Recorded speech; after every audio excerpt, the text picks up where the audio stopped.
Hey friends, welcome to another video and thank you so much for joining me.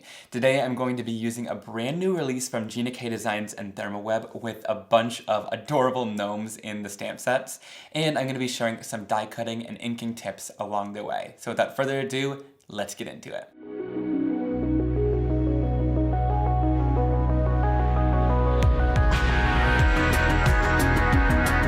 Alright, for this first project, I'm using the Gnome for the Holidays set. It has a stamp, a stencil, and a die set that I think all can be purchased separately. These are so much fun, and this die set allows you to create your own gnome, which I'm going to be doing in just a second.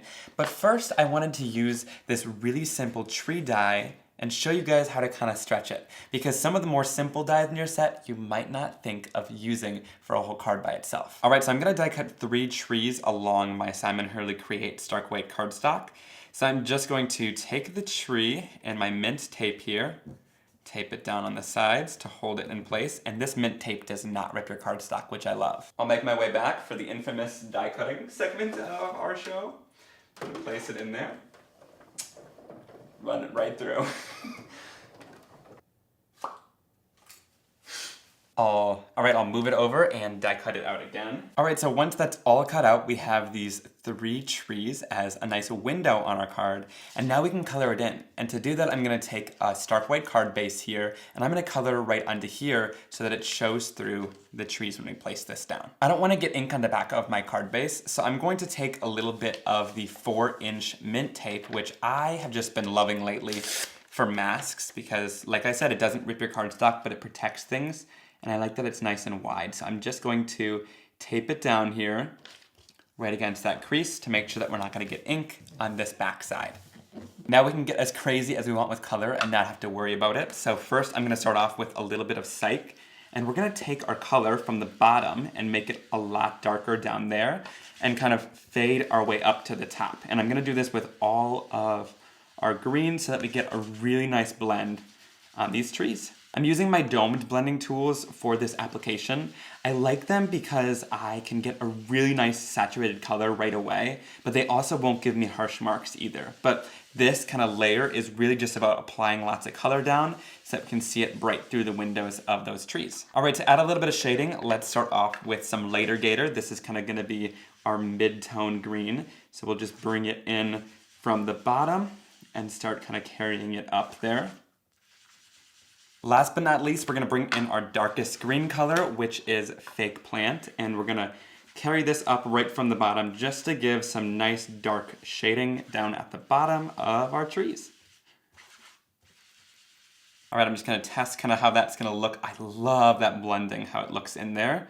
Alright, so now we can add a little bit of texture if we want to. I'm going to take in just a spray bottle with some water and just add a tiny bit of texture by misting some of that water onto the surface to kind of react it there with the Hurley Create inks. Alright, so we're going to just peel that mint tape back. You can see it's not ripping at all, but it just reveals that really nice white space that we've masked off perfectly. And of course, if you want, you can save this and reuse it on another project too. Alright, so I'm just going to place this down how it's going to be adhered, and I just want to make a little bit of a mark at the top and 2 corners of the trees so that I know exactly where we're going to do the rest of our stenciling for these designs. Alright, so I brought in my Make Art station now, and with these outlines I can really easily tell where to line things up. So I'm going to grab the stencil and one of the designs that I can put in the tree. I'm just going to get my head over here to make sure that everything's going to line up. Then I'm going to place my magnets down to hold everything in place and we can get stenciling. So there's a couple things I could use here. I could either use a little bit of Glitz glitter gel, which I'll show you in just a second. And there's also lunar paste, which I love. If you guys have this, you can definitely use it now, and it'll be coming back in stock hopefully in the next few months as well. We ran out of a couple materials to make them, but they are so awesome, and I just think it'll look great on this tree. So I'm going to take a little bit on my blending foam. I prefer to use the flat foams for this, but you could totally go with the domed foams as well.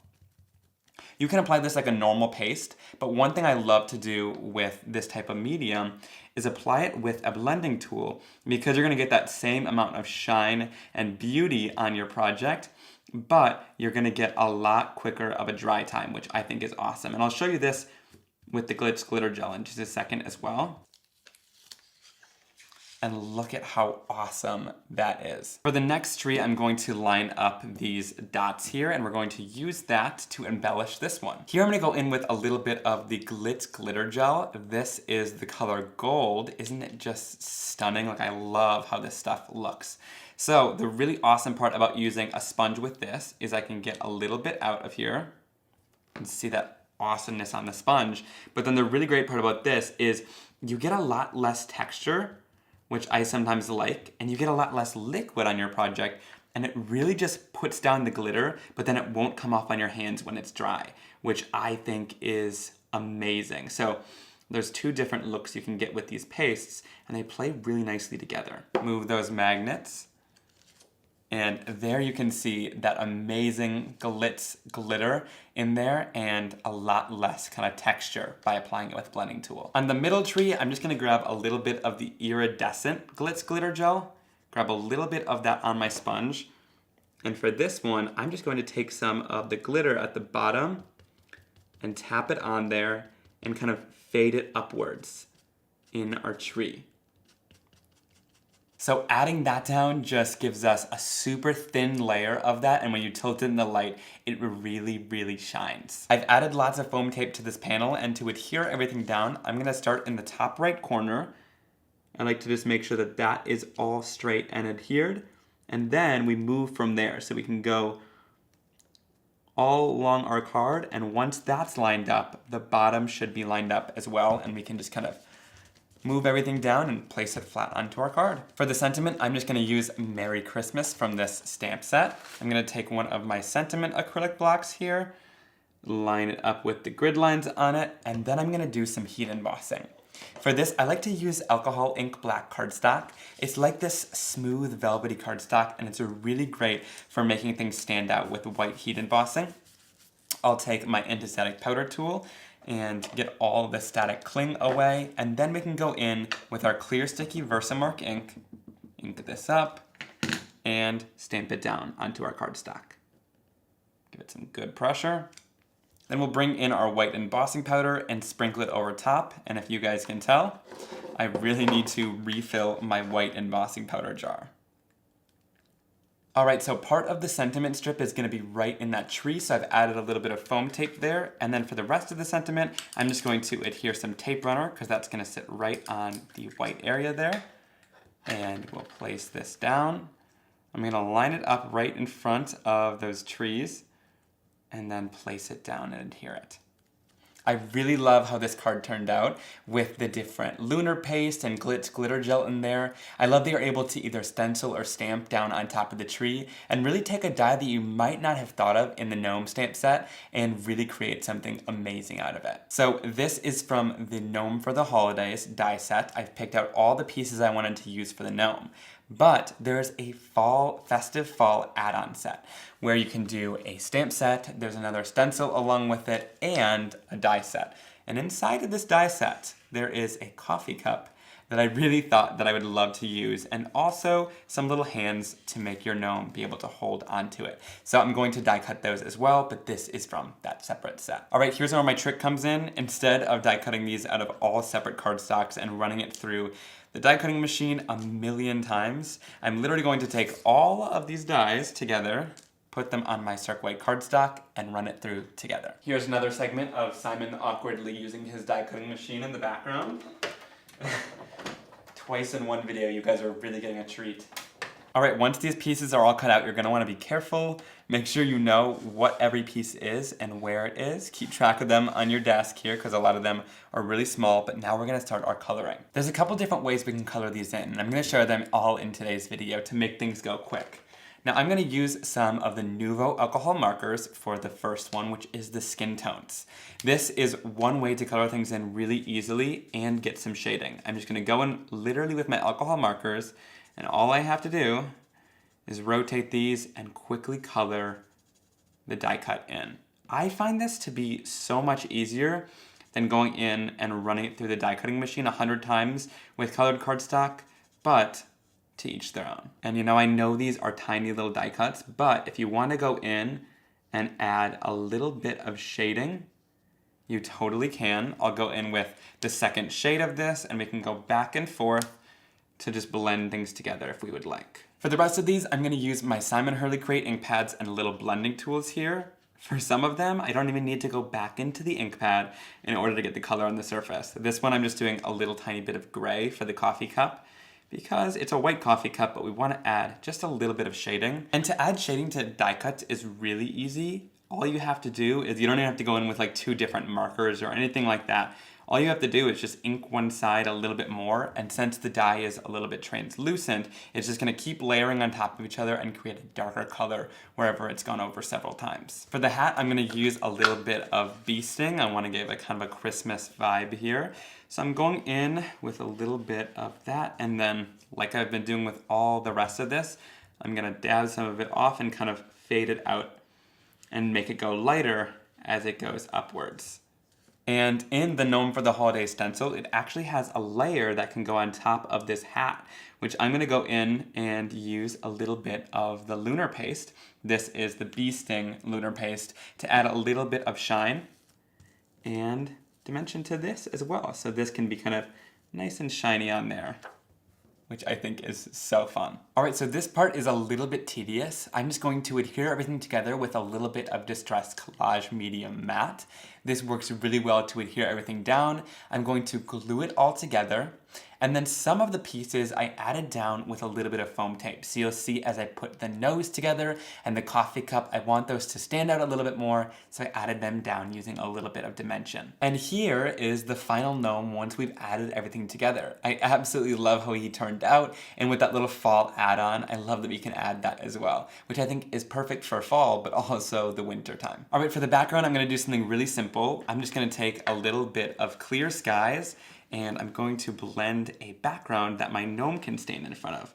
So using my domed blender, which I really love because I can start right in the center of my card and not get any harsh marks, I'm gonna start in the center and blend a circle of color. See, I'm kind of doing it more towards the top because I want the sentiment to be at the bottom there.